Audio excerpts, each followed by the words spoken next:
What if the woman they dragged out of a job interview was married to the man who owned the entire company? "Get her out of this building!" The words echoed across the marble lobby as two security guards grabbed Claire Donovan by the arms. Her resume slipped from her hands. Pages scattered across the polished floor. Some employees laughed. Others pulled out their phones. Claire's cheeks burned with humiliation, but she still whispered, "It's okay. Please don't hurt anyone because of me." That was the moment the private elevator opened, and the entire lobby fell silent. A tall Arab billionaire stepped out slowly, dressed in a dark, tailored suit, his expression unreadable. Zayed al-Mazroui, the owner of the company, the most powerful man in the building. His eyes locked onto the terrified woman being thrown outside. And suddenly the color drained from his face, because the woman they had just humiliated was his wife, and nobody inside that building was prepared for what happened next. Before we continue, tell me where you're watching from and what time it is there right now. And if you love emotional billionaire stories with shocking twists and powerful endings, make sure to subscribe so you never miss the next story. The morning rain had just stopped over Manhattan, leaving the streets shining beneath the pale silver light of dawn. Yellow taxis rushed through puddles. Steam curled from subway vents. People in expensive coats hurried toward glass towers with coffee cups in their hands, never slowing down long enough to notice the quiet struggles happening beside them. Claire Donovan stood in front of a small mirror inside a modest apartment on the Upper West Side, carefully smoothing the wrinkles from her navy blue dress. The dress was old, not torn, not dirty, just old enough that nobody in a luxury corporate office would mistake it for designer fashion. She studied herself silently for a moment. Her long brown hair rested softly over her shoulders.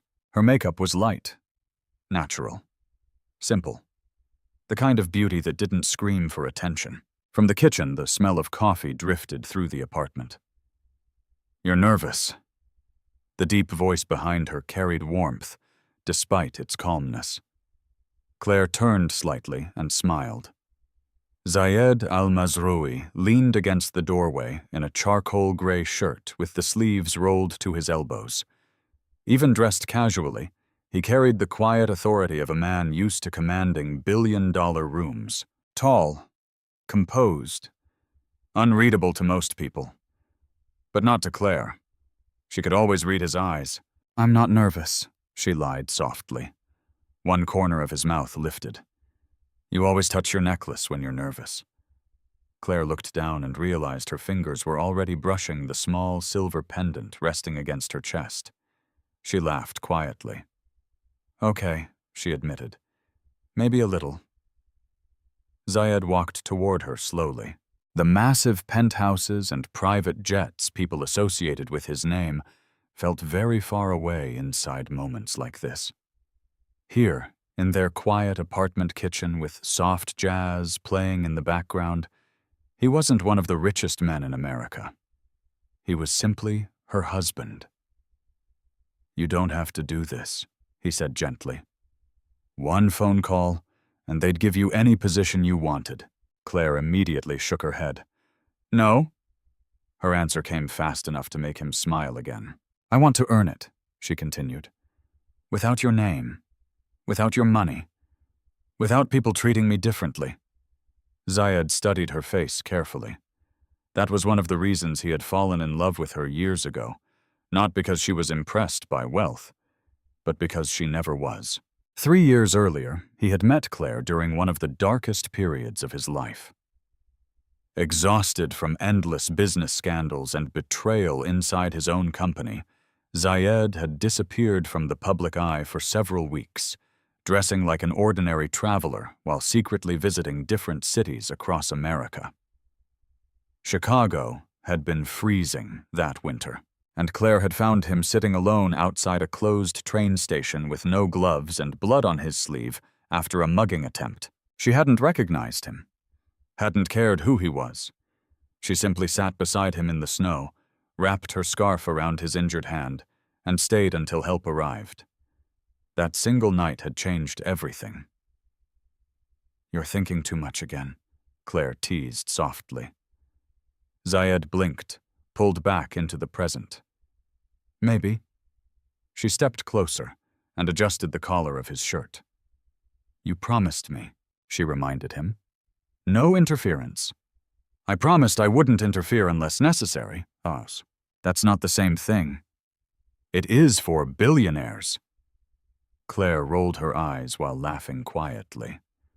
For a moment, the heavy world outside disappeared completely.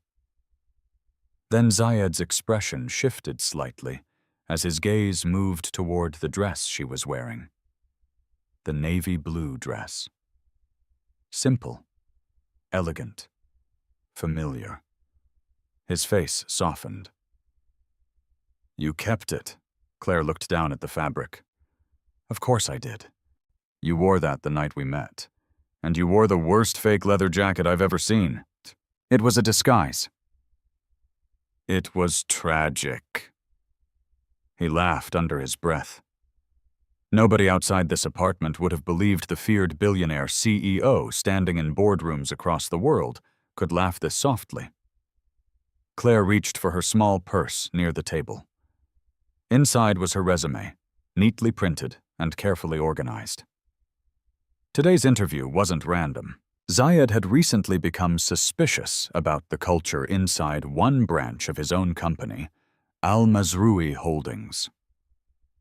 Complaints about arrogance, discrimination, and abuse of lower-level staff had quietly reached his office.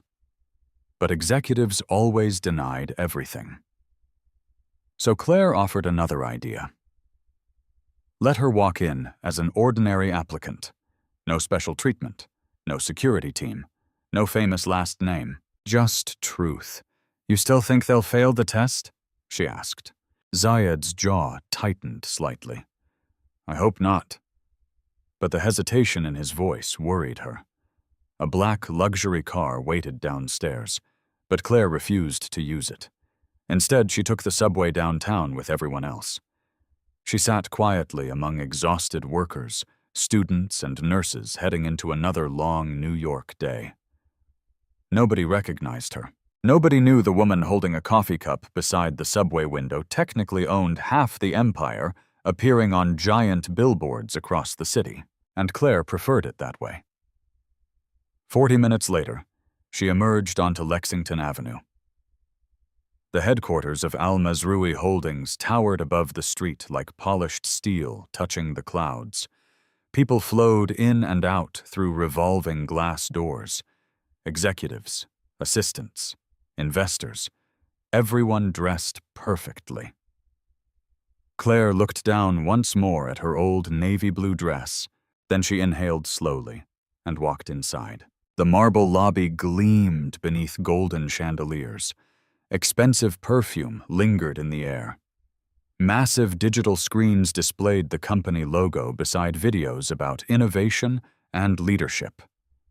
But before Claire even reached the reception desk, she felt it. The looks. The quick judgment.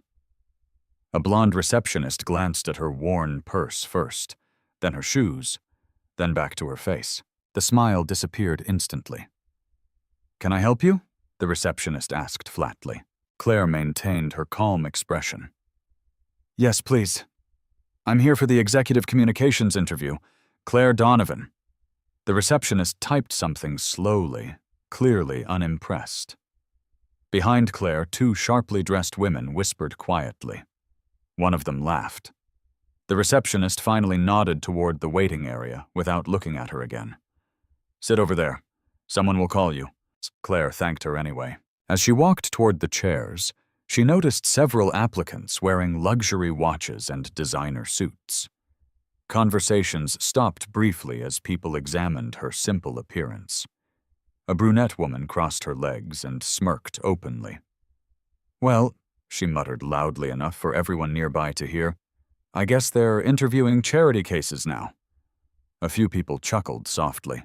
Claire lowered herself calmly into a chair without responding. But high above the city, inside a private office on the top floor, Zayed al-Mazrui stood beside his window, watching security footage on a silent screen. And the moment he saw Claire sitting alone in that lobby, wearing the same blue dress from the night they met, his expression slowly darkened, because something already felt very wrong. The waiting area on the 32nd floor felt less like a corporate office and more like a luxury hotel lounge. Soft piano music drifted through hidden speakers. Floor-to-ceiling windows overlooked Manhattan. Glass tables displayed expensive magazines about leadership, wealth, and innovation. And seated among polished applicants in tailored suits, Claire Donovan looked painfully out of place. At least, that was what everyone around her seemed to think. The brunette woman who had mocked her downstairs continued whispering loudly to another candidate beside her. Her name badge rested against her cream-colored blazer. Bianca Sterling. Claire noticed the name immediately. Bianca's diamond bracelet sparkled every time she moved her hand dramatically while talking. "I'm serious," Bianca scoffed quietly, though clearly loud enough for others to hear. "Some companies have standards. This isn't a homeless shelter." A few applicants laughed nervously. Claire kept her eyes lowered toward her resume. Not because she felt ashamed, but because years earlier her father had once told her something she never forgot. People who need to humiliate others are usually fighting emptiness inside themselves. Still, cruelty had a way of exhausting even the kindest people. Claire slowly exhaled and looked toward the enormous city skyline beyond the glass windows. Somewhere above this building, Zayed was probably already working through endless meetings and financial reports. She wondered briefly if he was watching the security feeds like he sometimes did during major interview days. The thought almost made her smile. Almost. A tall man, wearing a navy suit, suddenly stepped into the waiting area carrying a digital tablet. "Good morning, everyone," he announced without much warmth. "I'm Harold Whitmore, Director of Recruitment." The room straightened immediately. Applicants adjusted ties, fixed posture, and forced polished smiles. Harold scanned the group quickly before his gaze landed on Claire. And paused. It wasn't subtle. His eyes moved slowly over her dress, her shoes, her purse. Judgment. Instant and cold. Claire had seen that look before. People often believed kindness meant weakness. They mistook silence for insecurity. Harold finally glanced down at his tablet. "Bianca Sterling." Bianca rose gracefully. "Right here." Harold smiled immediately. The difference in his tone was impossible to miss. "Excellent credentials," he said approvingly. "Columbia MBA. Impressive recommendations." "Thank you," Bianca replied sweetly before deliberately glancing toward Claire. Harold continued reading names until suddenly a loud crash echoed near the hallway entrance. Everyone turned. An older woman wearing a gray janitor uniform had accidentally dropped a stack of files and cleaning supplies across the polished floor. Papers scattered everywhere. A coffee container rolled beneath the chairs. The elderly woman immediately bent down in panic. "Oh no, no, no." Several applicants visibly frowned in annoyance. One man lifted his expensive shoes away from the spilled coffee, like the woman herself was contagious. Harold closed his eyes impatiently. "For God's sake," he muttered. "Can someone clean this up?" The old woman's hands trembled as she tried gathering papers quickly. "I'm sorry," she whispered repeatedly. "I'm so sorry." Nobody moved. Not one person. Then Claire quietly stood up. Without hesitation, she walked across the waiting area and knelt beside the frightened woman. "It's okay," Claire said softly. "Take your time." The old woman looked stunned. Claire carefully picked up scattered documents, stacked folders neatly, and retrieved the coffee container from beneath a chair. "You shouldn't touch that," Bianca suddenly said with disgust. "Who knows where it's been?" Claire ignored her completely. The elderly woman's eyes filled slightly with emotion. "Thank you," she whispered. Claire smiled gently. "My grandmother worked 3 jobs most of her life," she said quietly while helping organize the papers. "I know how exhausting mornings can be." For a brief second, the old woman looked like she might cry. Her name tag read, Evelyn Carter. Harold stared at the scene with visible irritation rather than compassion. "Ms. Carter," he snapped sharply, "this area is for executive candidates. Try not to create distractions." The words hit harder than they should have. Evelyn immediately lowered her head. "Yes, sir." Claire slowly rose to her feet. "She said she was sorry," Claire said calmly. The entire waiting area went silent. Nobody expected her to speak. Harold's expression hardened. "And you are? Claire Donovan." He checked his tablet again. Something about her resume already seemed to annoy him. "Ms. Donovan," Harold replied coolly. "Professional environments require efficiency. Emotional interruptions waste time." Claire held his gaze politely. "Human beings aren't interruptions." The silence deepened. Bianca looked genuinely offended that Claire had dared respond at all. Harold's jaw tightened slightly. "You'll understand corporate culture eventually," he said coldly. Claire didn't answer. Because she already understood something Harold clearly didn't. A company's culture revealed itself most honestly in how it treated people with no power. Harold turned away dismissively, but he missed the look in Evelyn Carter's eyes as she stared at Claire. Gratitude, shock, and something deeper, almost sadness. Meanwhile, near the back of the waiting area, a young assistant named Nina Brooks quietly watched everything unfold. Unlike the others, Nina hadn't laughed once. She noticed the way Claire thanked receptionists, the way she helped Evelyn without caring who was watching, the way she stayed calm despite being insulted repeatedly. It reminded Nina painfully of someone. Years earlier, when Nina nearly dropped out of college because she couldn't afford tuition, an anonymous donor had funded her final 2 years through a private scholarship foundation. The donor's identity had always remained secret. But the foundation's handwritten letters carried the same strange warmth Nina now heard in Claire's voice. "You okay?" another assistant whispered beside Nina.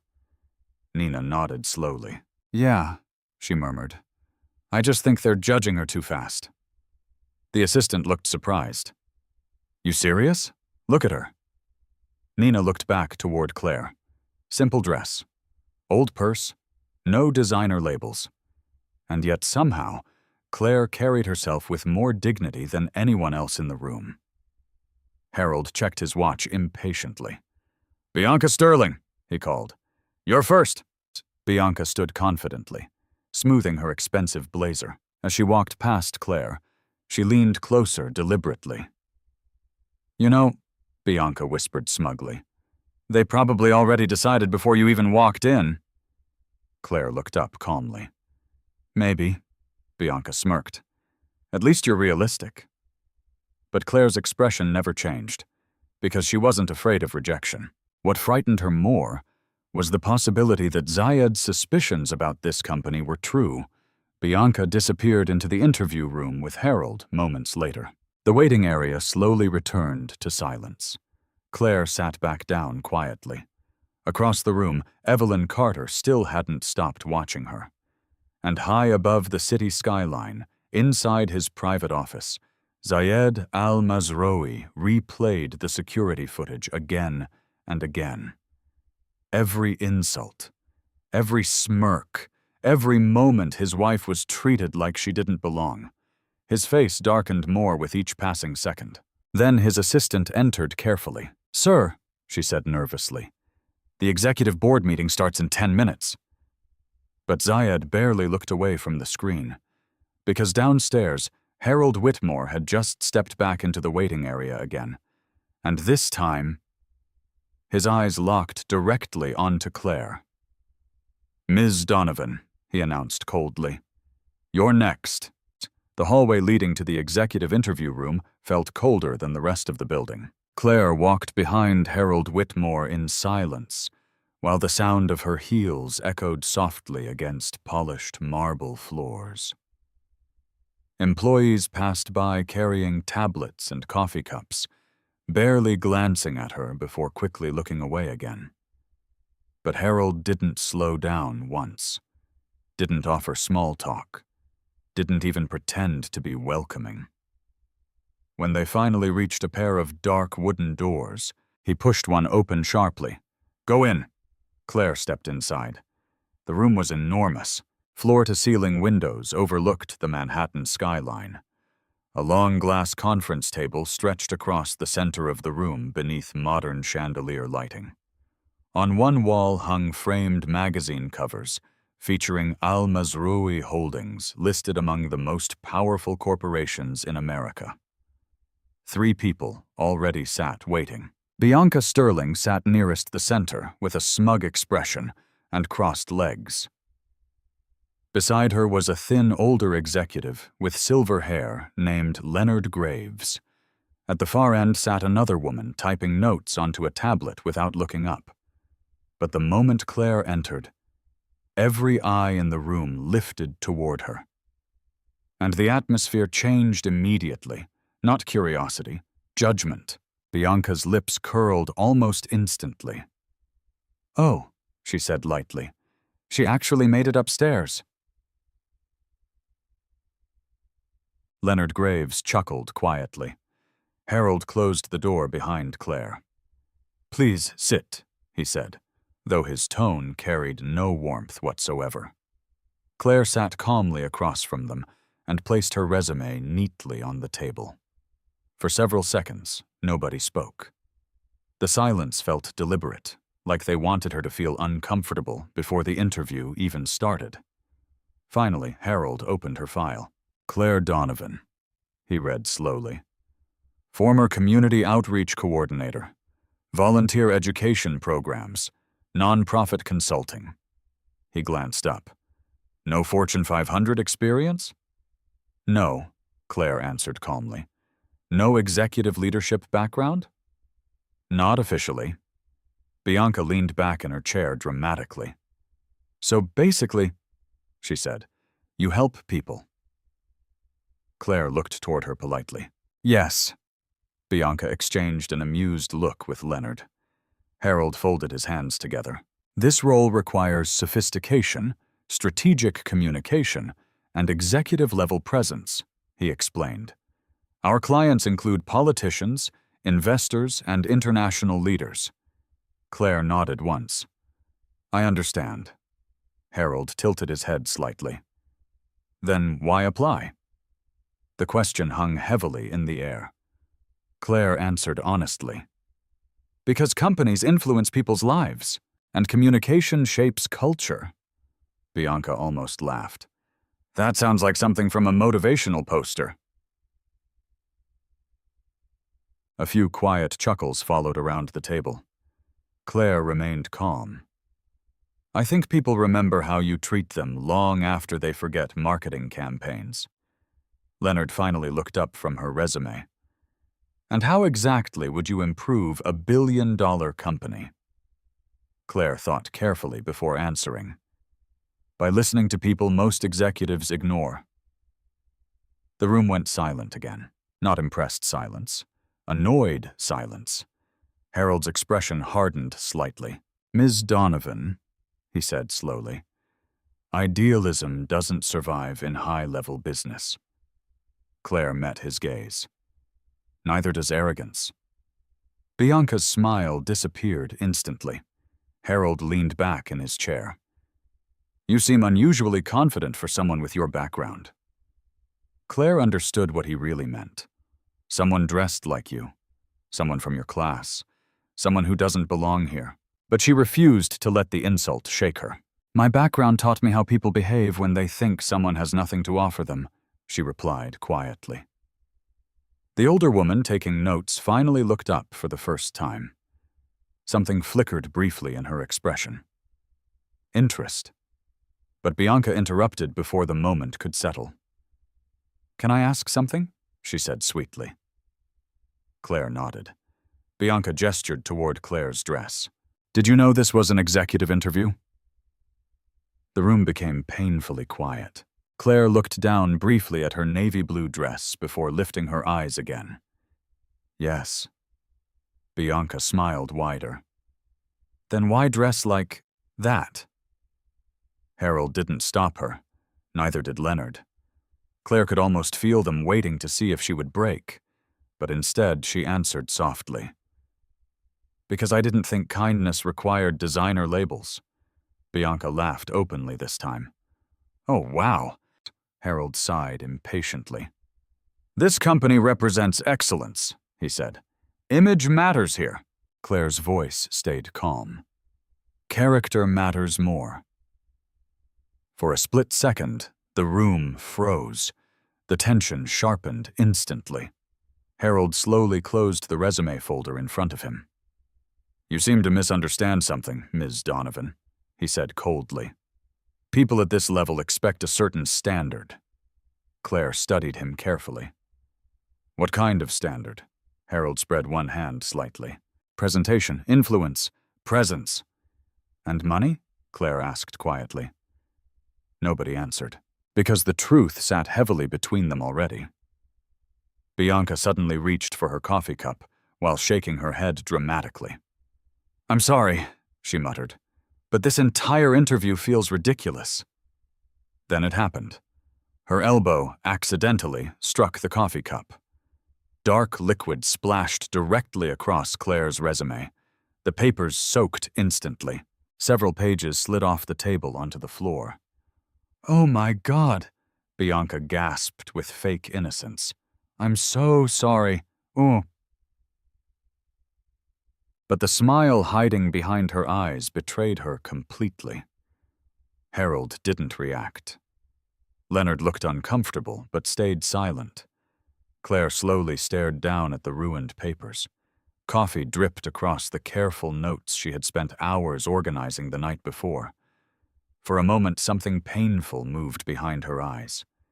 Not anger, humiliation. Because she suddenly realized none of this had ever been a real interview.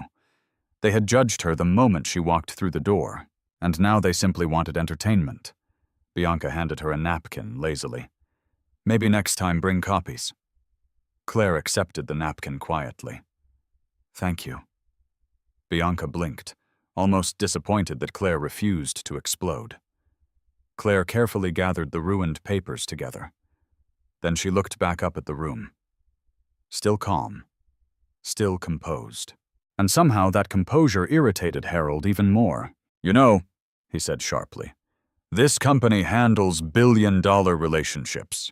We cannot hire people who fail to understand corporate image. Claire folded the damaged resume slowly. Image fades, she said softly. Harold crossed his arms. And what lasts? Claire looked directly at him. How you make people feel. The room fell silent again. Even Bianca stopped smiling, because deep down, every person at that table knew she was right. And somehow that truth felt offensive to them. Harold finally stood up. His patience was gone now. I think we've heard enough. Claire remained seated calmly. Harold looked toward the door, then toward security standing outside through the glass wall.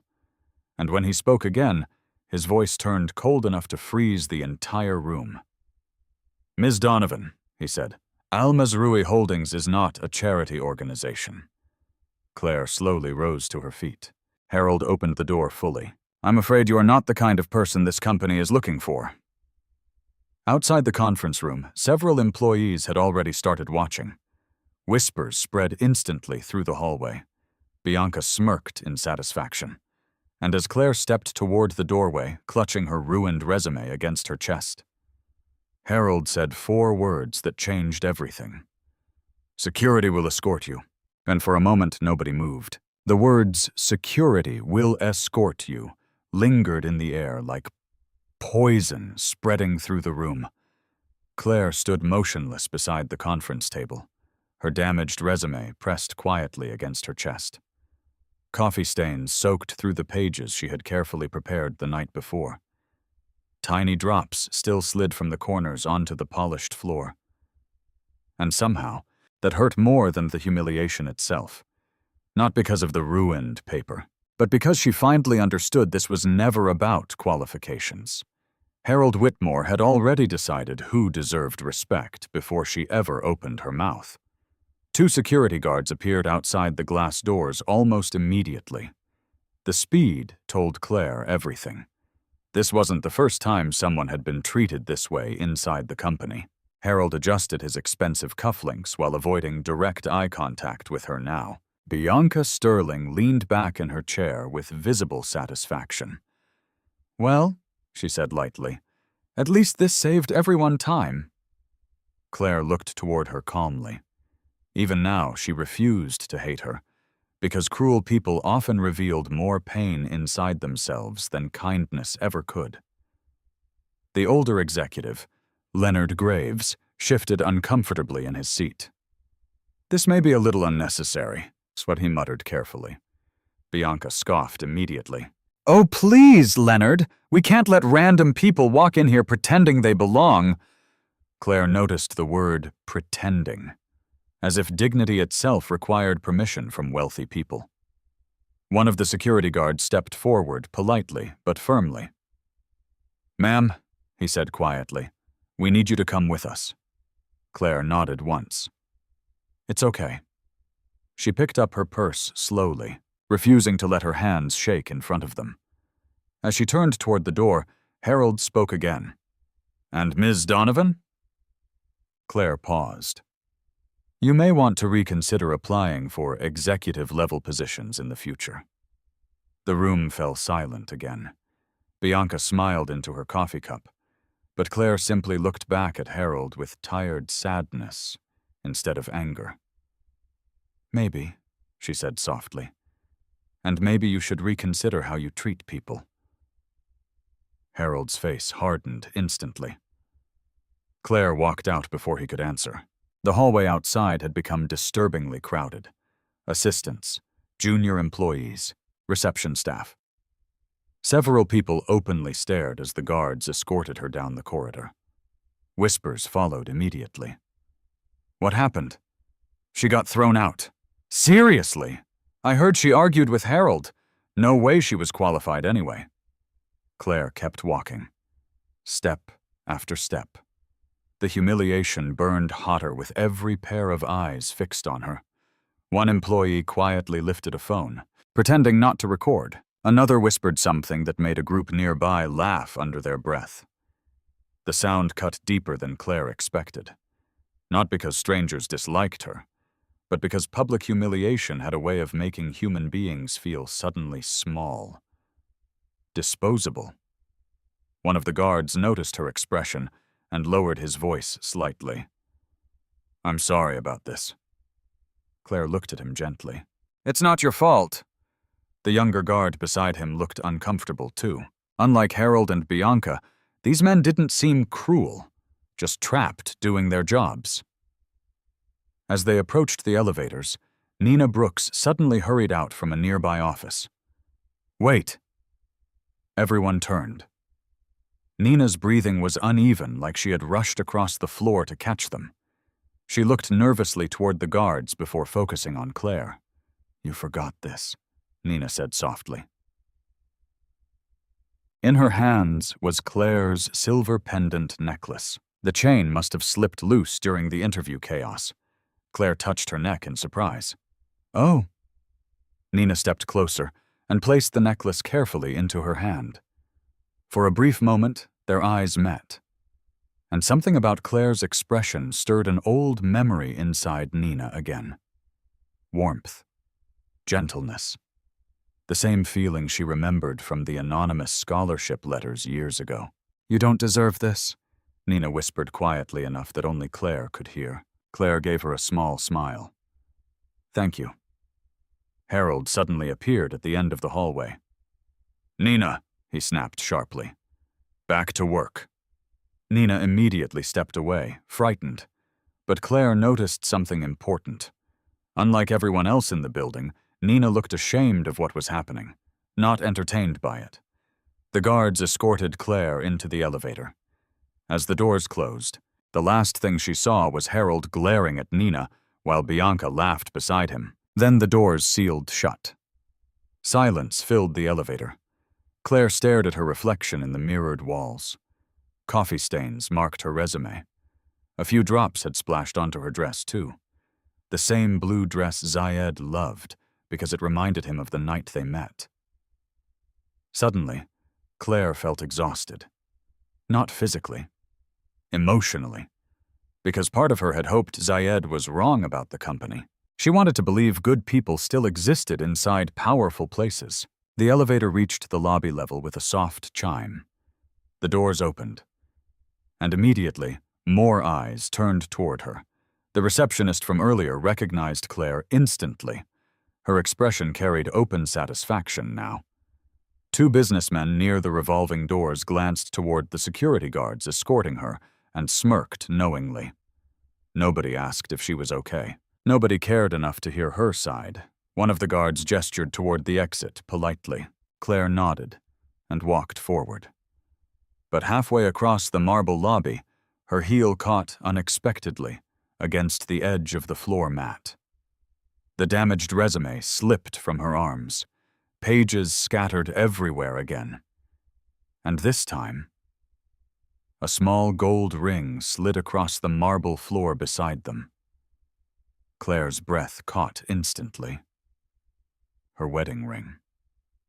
The younger guard bent quickly to retrieve it, but not before several nearby employees noticed the expensive diamond. Confusion flickered briefly across a few faces. That ring alone probably cost more than Claire's entire outfit. Claire quickly took it back. "Thank you," she whispered. The guard nodded awkwardly. Before anyone could ask questions, Claire slipped the ring into her purse instead of placing it back on her finger.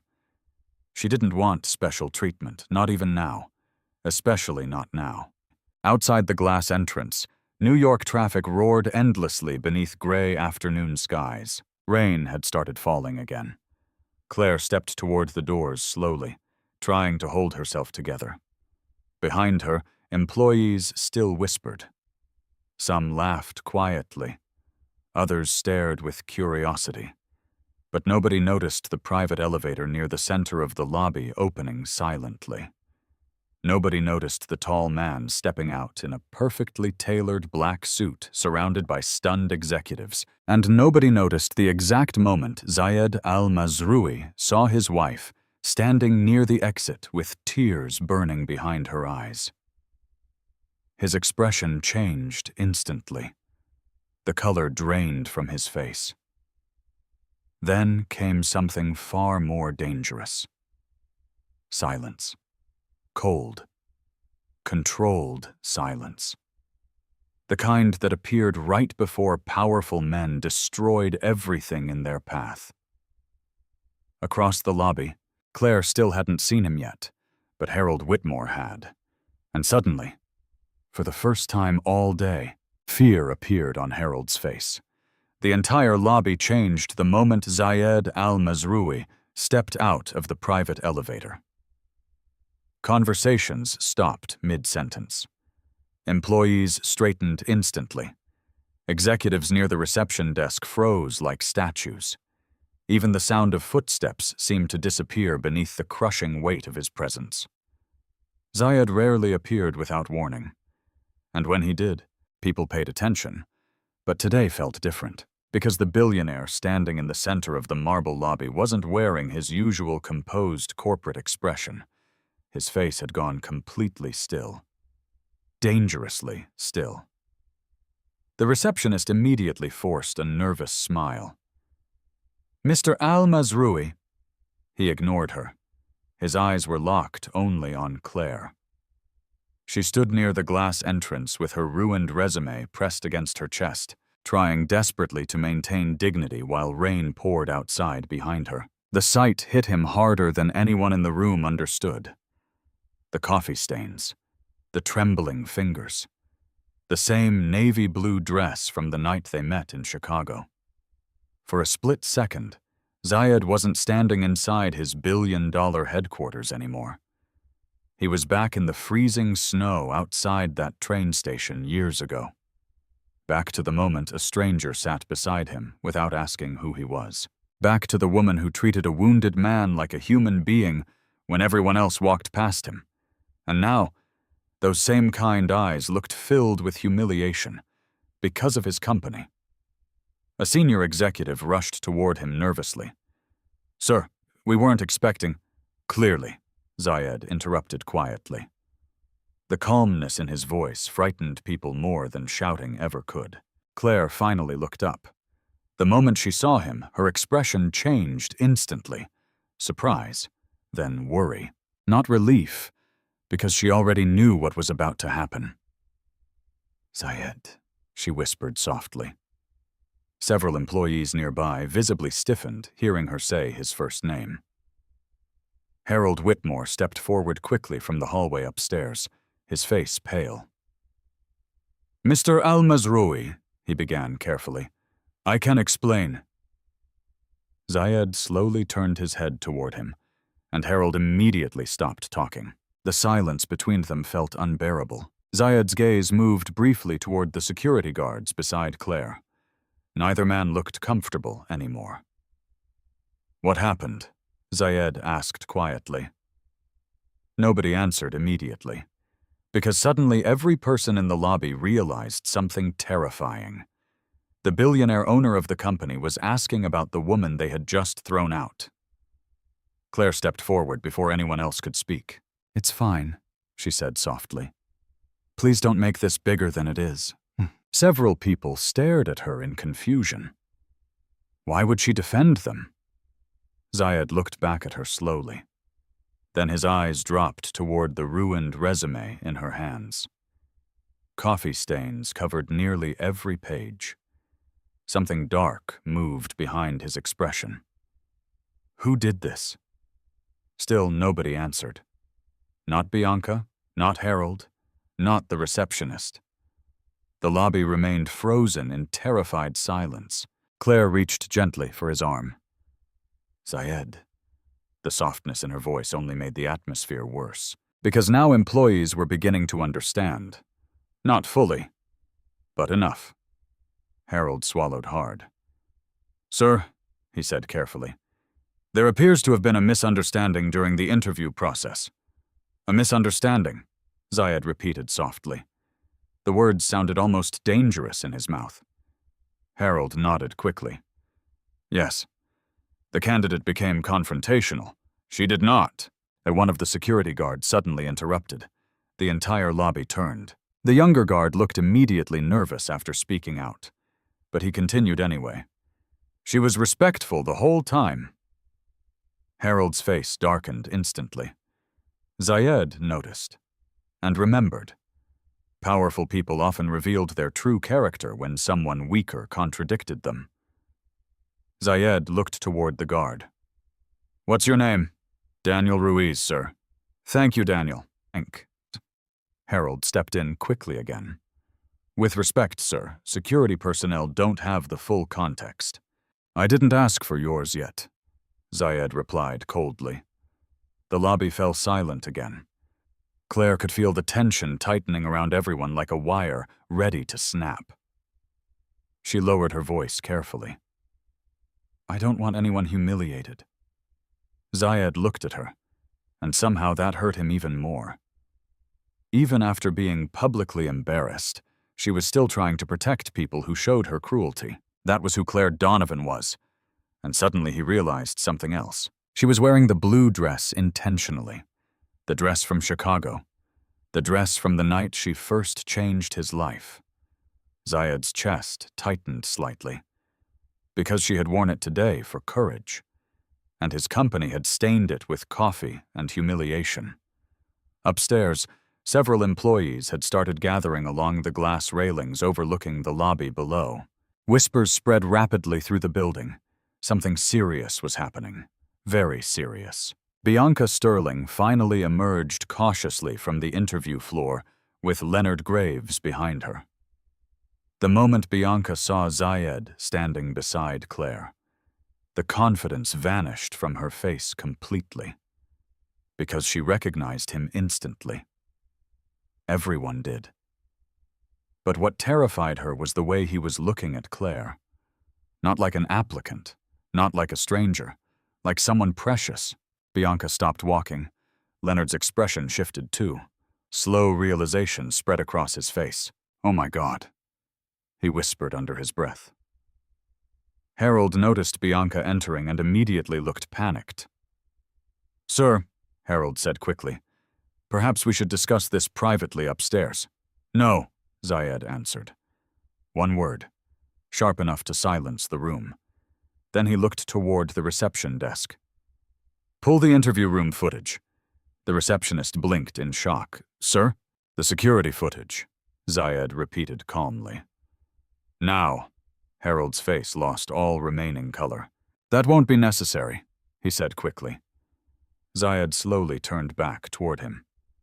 "For you," he replied quietly. "Or for me?" Nobody breathed. Even Claire felt chills run through her, because she knew this version of Zayed, the calm one, the silent one, the version capable of destroying billion-dollar careers without raising his voice. Harold forced an uneasy smile. "Sir, I assure you this was simply a professional decision." Zayed took one slow step toward him. "And humiliating candidates is now part of our professional standards?" Harold opened his mouth. Nothing came out. Claire noticed several employees lowering their eyes in shame now. Others looked terrified, but one person stood completely frozen near the elevators. Nina Brooks. Because suddenly memories were crashing together inside her mind. The anonymous scholarship letters. The kindness in Claire's voice. The necklace. The way Claire treated Evelyn Carter with compassion when nobody else would. And now the CEO himself standing beside her like losing her would destroy him. Nina's heart started pounding. The truth felt impossibly close. Meanwhile, technicians hurried nervously at the reception desk to pull the security footage onto the giant lobby screen. Employees slowly gathered closer.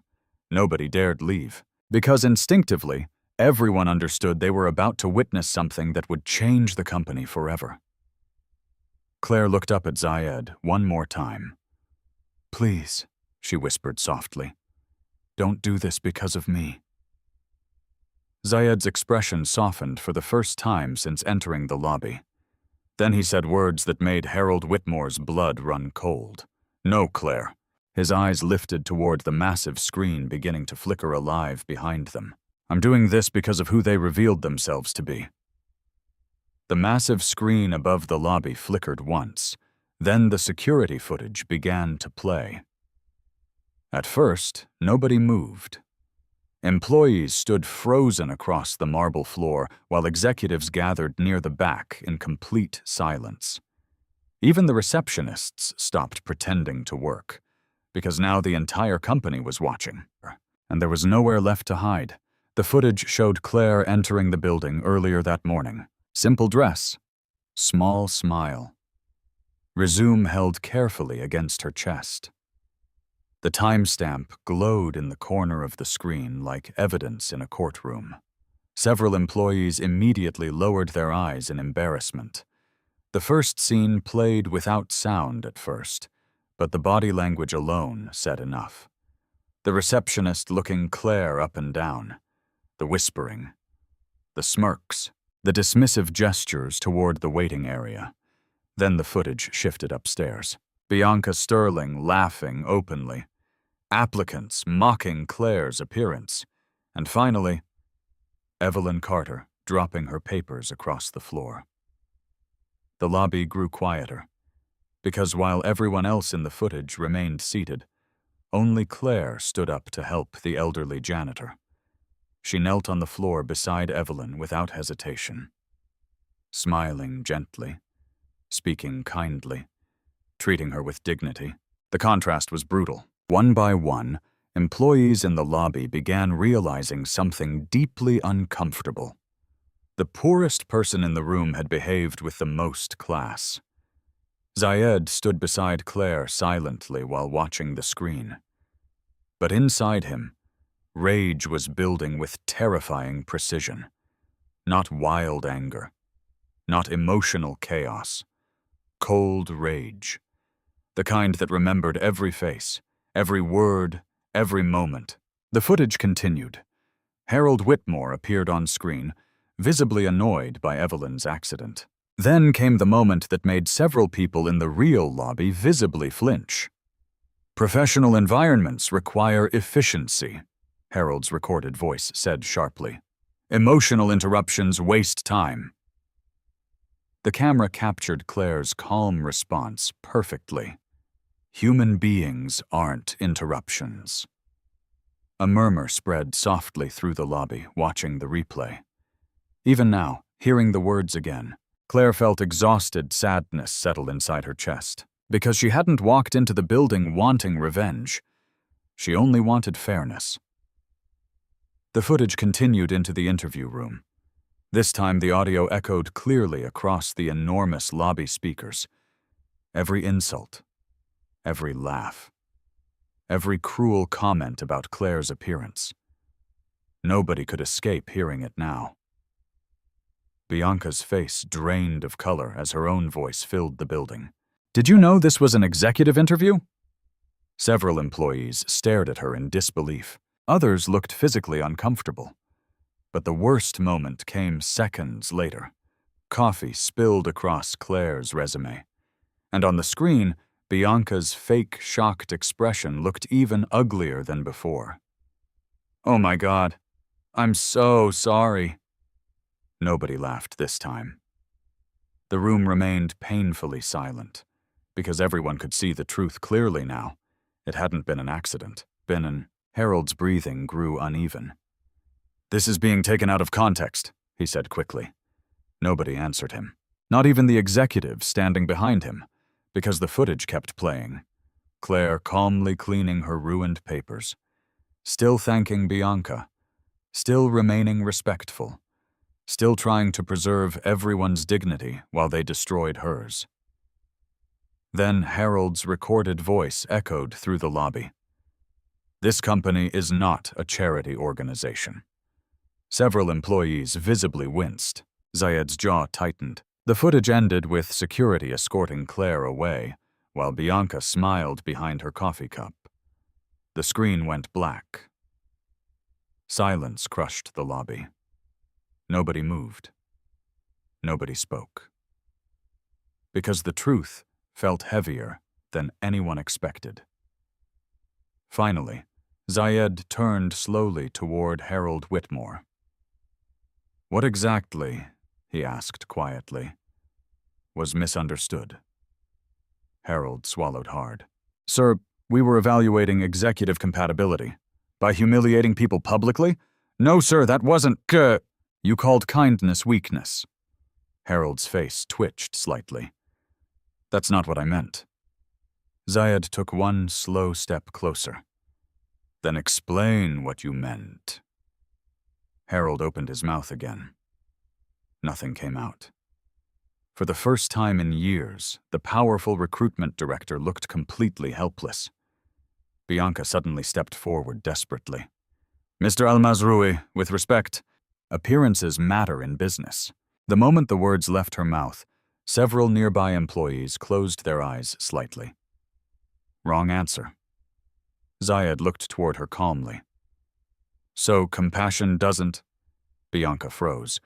No, that's not what I—" "You mocked someone for helping an elderly woman off the floor." Bianca's voice cracked. "I didn't know—" "No," Zayed interrupted softly. "You didn't care." The lobby fell silent again. Then suddenly, a trembling voice rose near the back. "That's enough." Everyone turned. Evelyn Carter stood near the elevators, clutching her cleaning cart tightly. Her hands shook visibly. Tears filled her tired eyes. "Please stop," she whispered. Harold's expression changed instantly. Fear. Real fear. "Mom," he hissed quietly. The entire lobby froze. Several employees gasped softly. Claire stared in shock. Bianca's mouth fell open. Evelyn looked toward Harold with heartbreaking sadness. "You don't have to keep pretending," she said weakly. Harold moved toward her quickly. "Not here." But Evelyn shook her head. "For years," she continued tearfully, "you acted ashamed of me because I clean floors."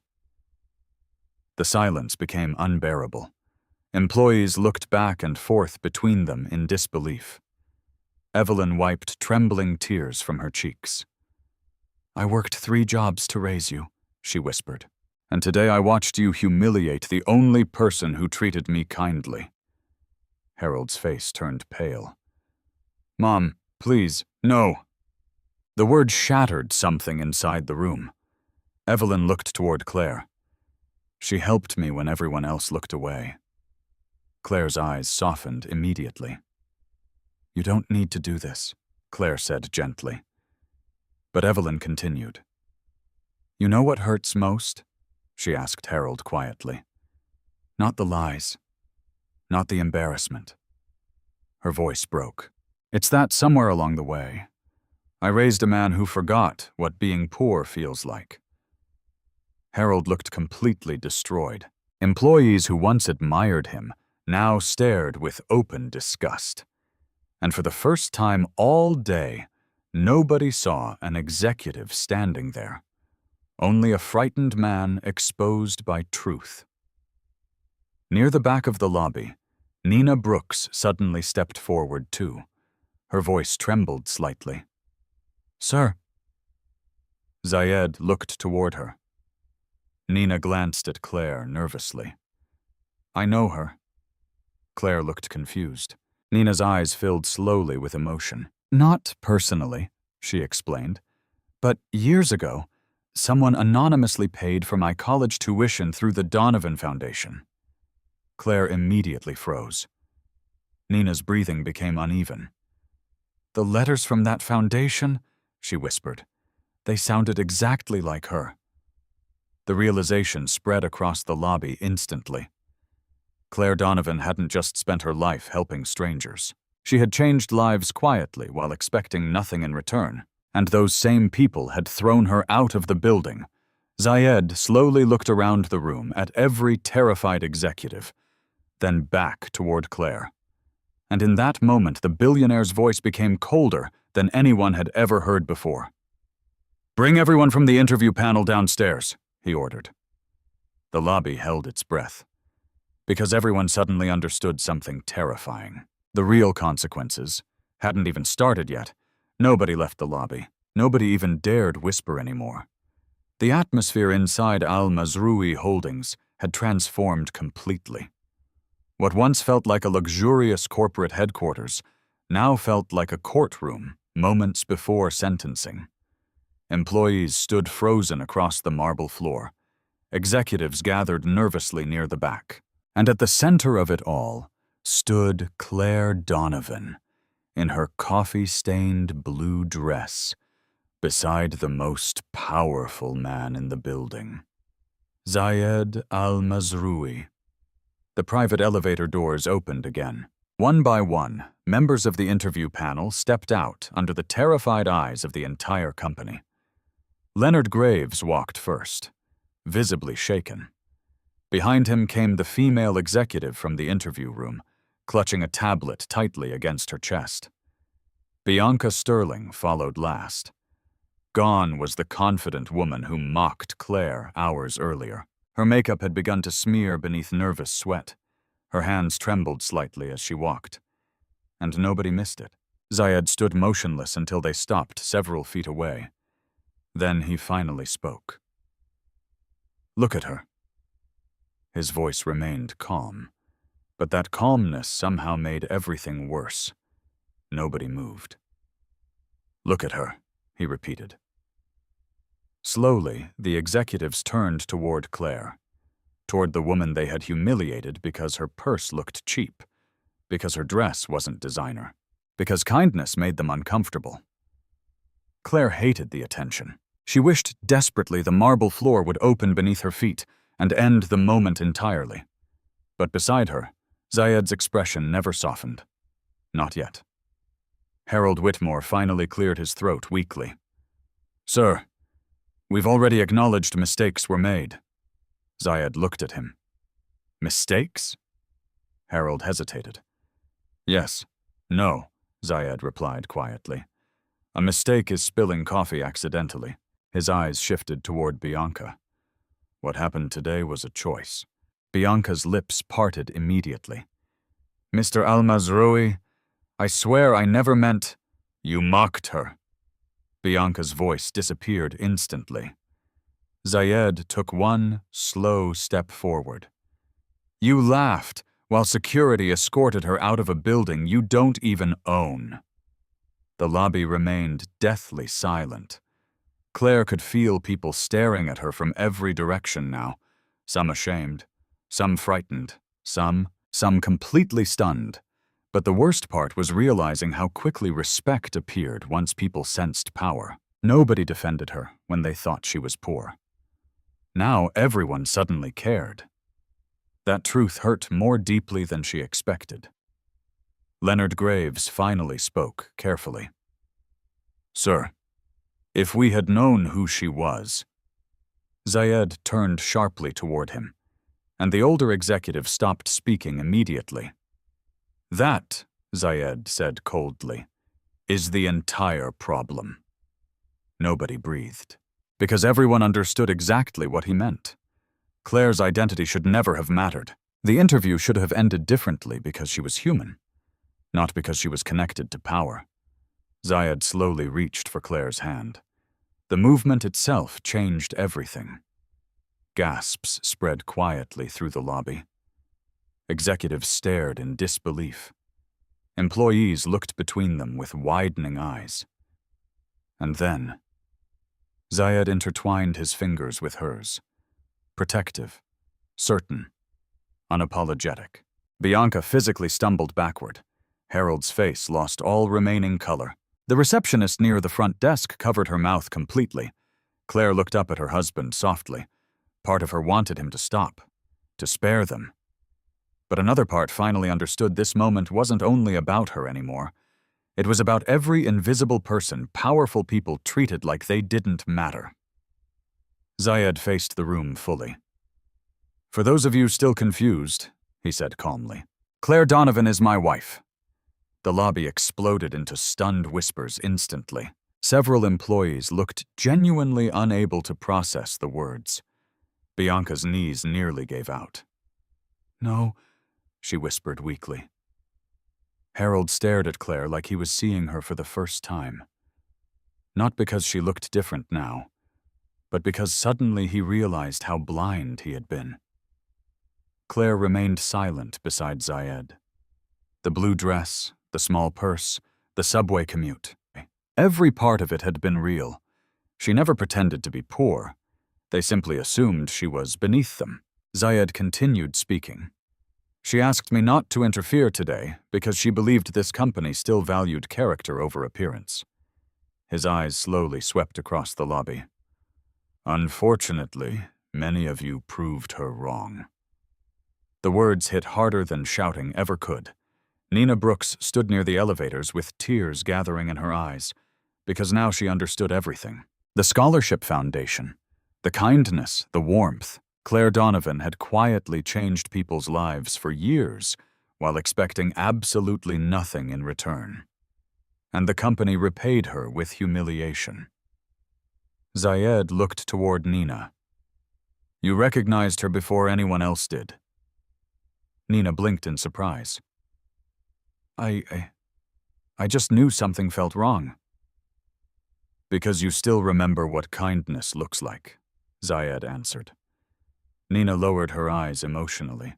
Meanwhile, Evelyn Carter stood silently beside her cleaning cart, watching Harold with heartbreak written across her face.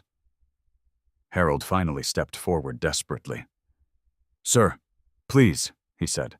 "I've given 15 years to this company." "And what did those years teach you?" Zayed asked quietly. Harold's voice cracked. I can fix this. Zayed's expression hardened. You had every opportunity to fix it before I arrived. Nobody moved. Nobody dared interrupt. Bianca suddenly began crying openly. I didn't know she was your wife, she whispered. Claire looked toward her sadly. Even now, Bianca still didn't understand. Claire stepped forward for the first time. And if I wasn't? She asked softly. Bianca froze. Claire's voice remained gentle, but every word cut through the lobby. Would it have been acceptable then? Bianca couldn't answer, because there was no answer. The silence exposed everything. Zayed looked toward the executives gathered near the back, then toward security, then finally back toward Harold Whitmore. His next words echoed through the building like thunder. Effective immediately, Harold closed his eyes. You are relieved of your position. The lobby erupted softly in shock. Harold looked destroyed. Zayed turned toward Bianca next. You as well. Bianca burst into tears completely now, and every executive involved in today's interview process is suspended pending investigation. The female executive from earlier nearly collapsed into a chair. Leonard Graves lowered his head silently, because deep down, they all knew they deserved it. Claire touched Zayed's arm gently. That's enough, she whispered. But Zayed shook his head slowly. No, he replied softly. Not yet. He turned back toward the entire company. Listen carefully, he said. Every employee in the lobby froze again.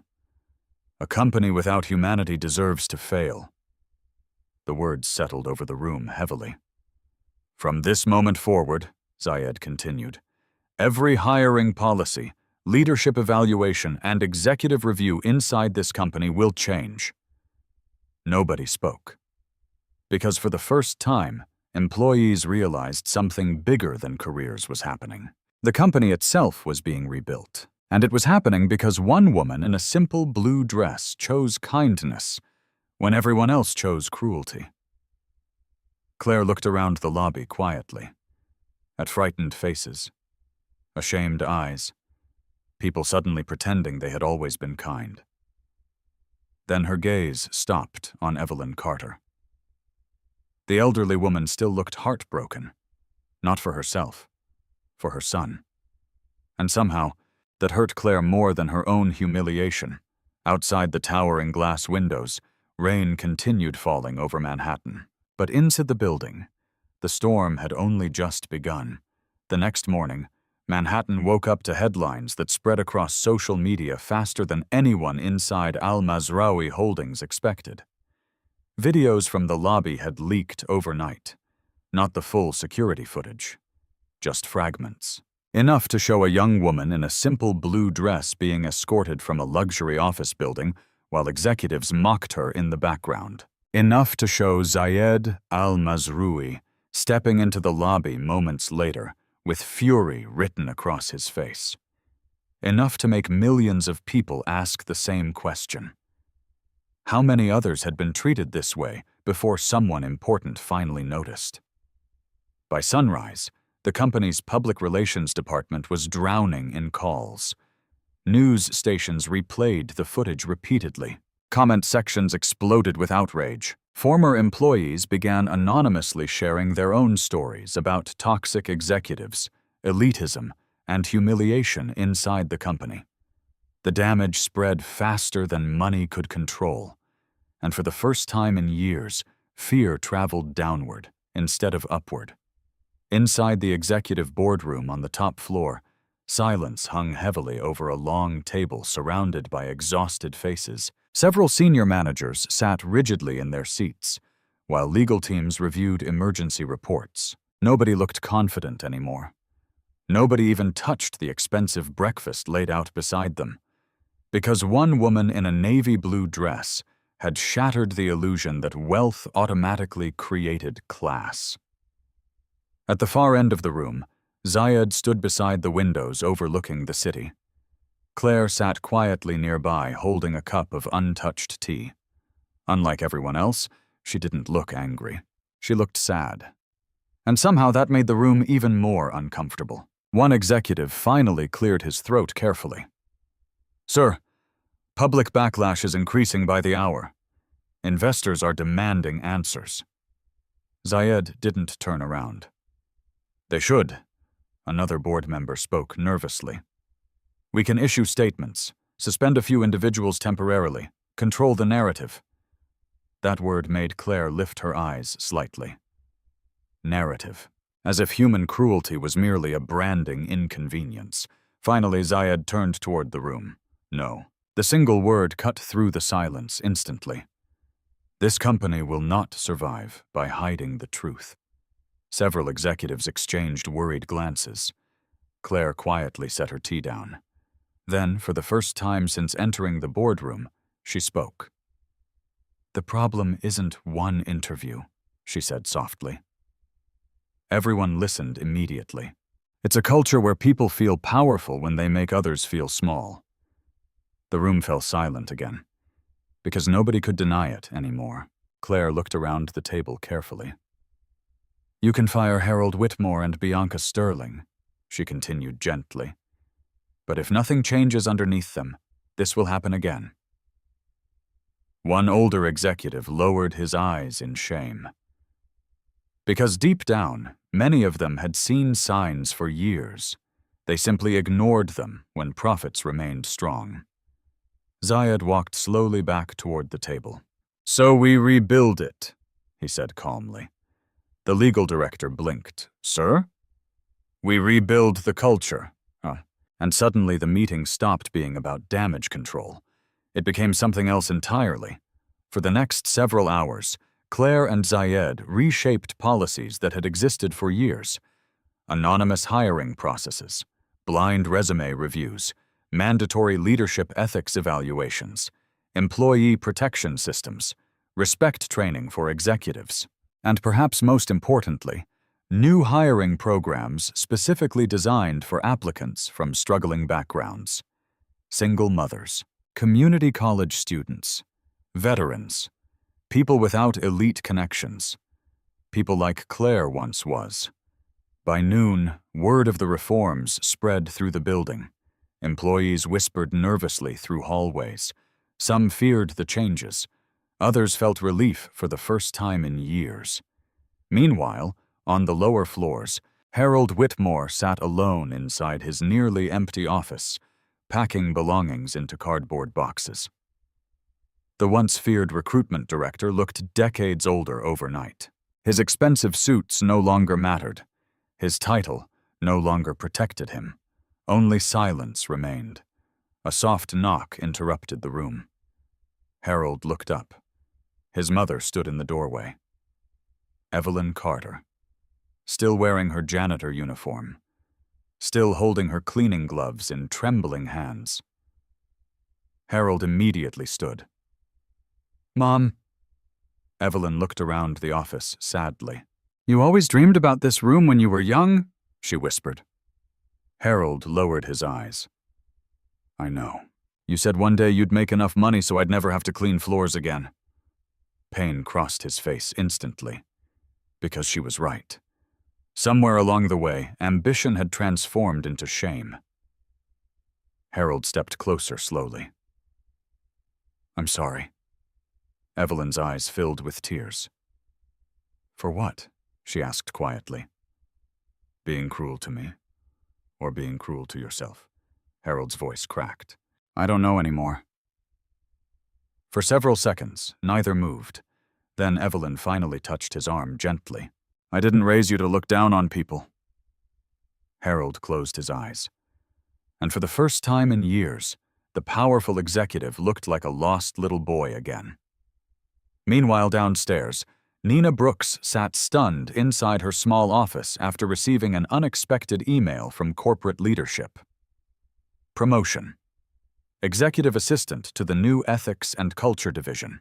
She read the message 3 times before covering her mouth in shock.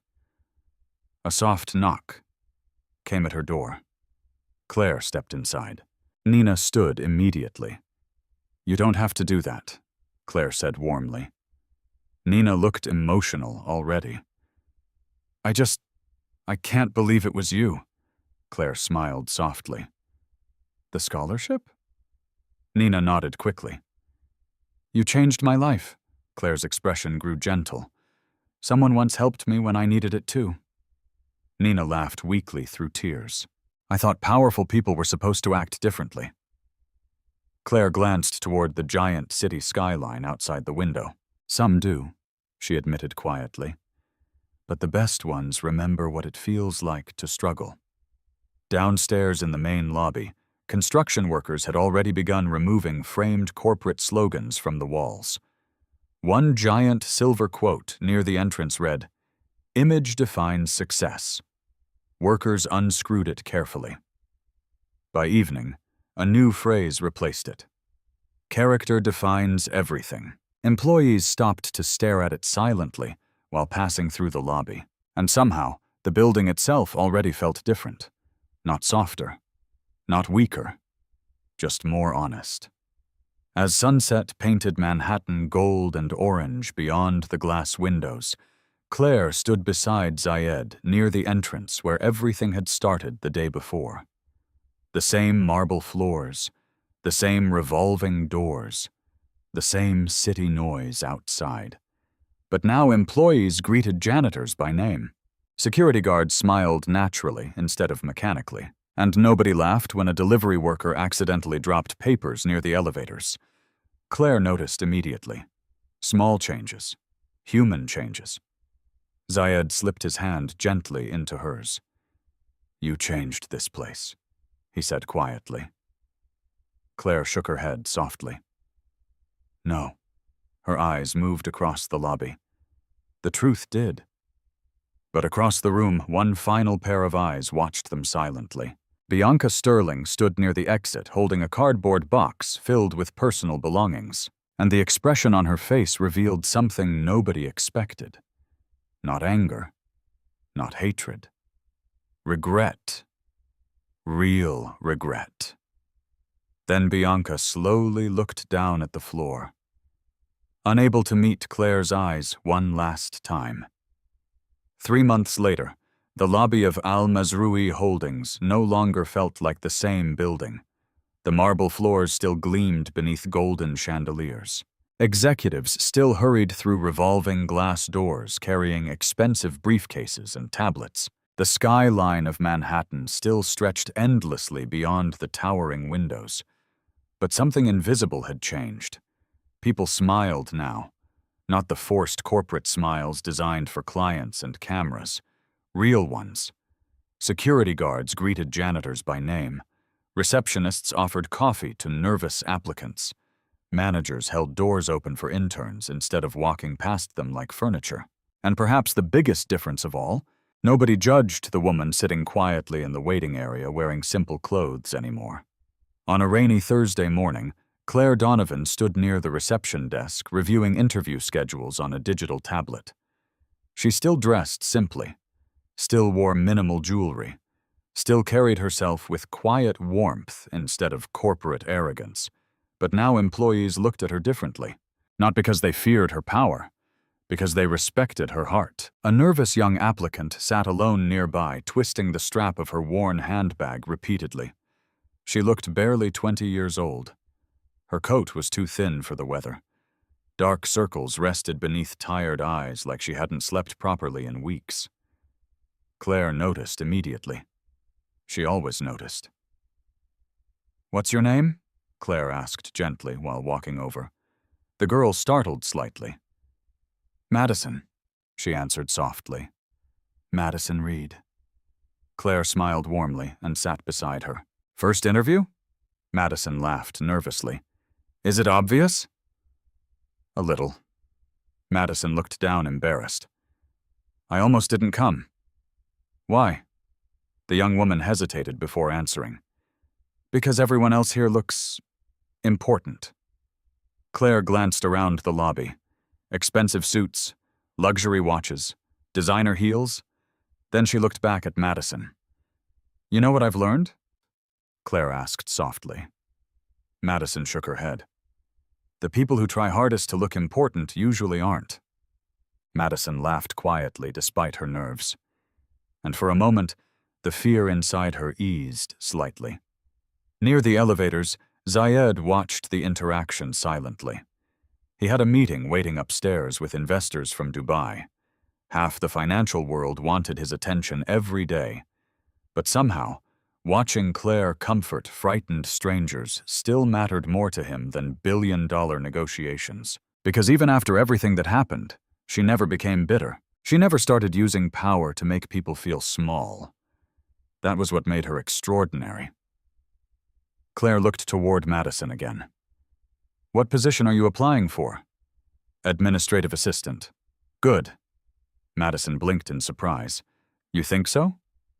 Claire smiled. "I think companies survive because of people most executives ignore." Madison studied her curiously. "You sound like you've been through this before." Claire laughed softly under her breath. "You have no idea." Across the lobby, several employees quietly smiled to themselves while watching her. Stories about the interview incident had spread across the country months earlier. Even now, clips from the leaked footage still circulated online beside headlines about corporate arrogance and class discrimination. But what surprised people most wasn't the scandal. It was Claire herself. Interview requests flooded in after the story went public. Talk shows, magazines, podcasts. Everyone wanted the woman humiliated by executives before revealing herself as a billionaire's wife. Claire refused almost all of them, because she never wanted fame. She only wanted change. And somehow, that made the public admire her even more. A soft voice interrupted the moment. "Mrs. Al-Mazroui?" Claire turned. Bianca Sterling stood several feet away near the entrance. The lobby grew quieter instantly. Bianca looked different now. Simpler clothes, less makeup, no designer arrogance radiating from every movement. She held a small folder nervously against her chest. Claire rose slowly. Madison looked between them in confusion. Bianca swallowed hard. "I know you probably don't want to see me." Claire remained calm. "What do you need?" For a moment, Bianca struggled to speak. Then finally, "I came to apologize." The entire lobby seemed to pause. Bianca lowered her eyes. "I spent my whole life believing money made people valuable," she admitted quietly. "And when I saw someone without status, I treated them like they didn't matter." Claire said nothing, because apologies meant little unless they carried truth. Bianca's voice trembled slightly. "After I lost my position, nobody stayed around me. Not my friends, not the people I tried so hard to impress." Wet pain flickered across her face. "And I realized something horrible." Claire waited quietly. "I became exactly the kind of person I used to fear growing up." The confession hung heavily between them.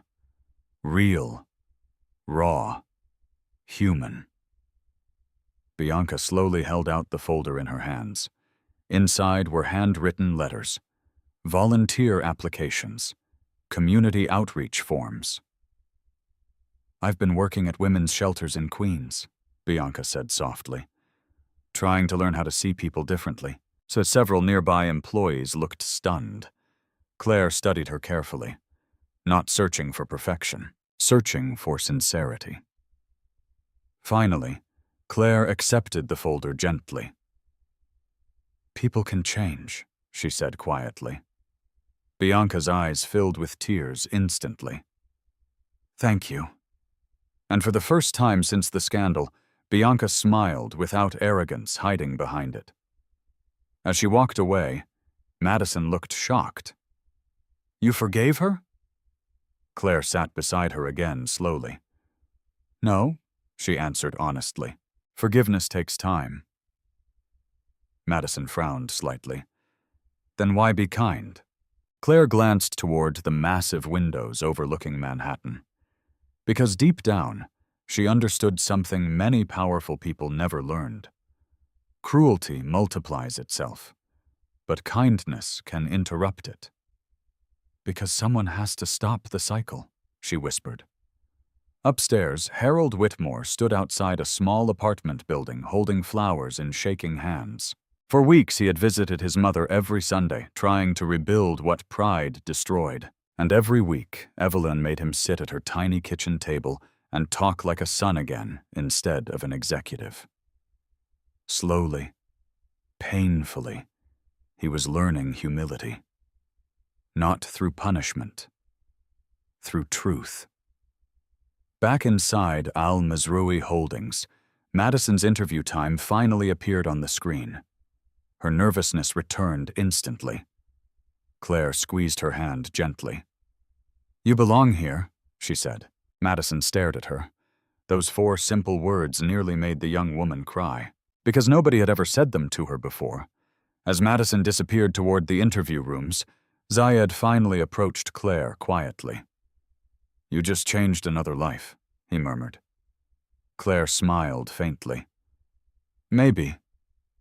Rain tapped softly against the towering glass windows behind them, the same kind of rain falling the day she was humiliated in this very lobby. But now the building felt different, warmer, human.